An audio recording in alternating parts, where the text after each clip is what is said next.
Question number देला which letter will come to the fourth left of 12 from left. एटा होची reasoning रो question alphabet test chapter रो।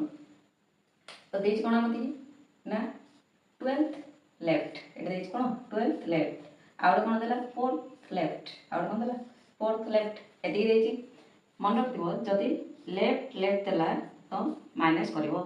एटा तो minus कर दियो, एटा माइनस कर दियो, एटा 12 रो 4 गले केते 8।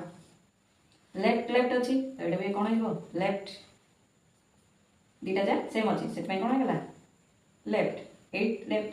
अल्फाबेट रे लेफ्ट रु 8 नंबर पोजीशन रे किए अच्छी ना एच, किए अच्छी एच। तो एटा एच होची आंसर, आंसर होची कौन एच एच फॉर होची 8।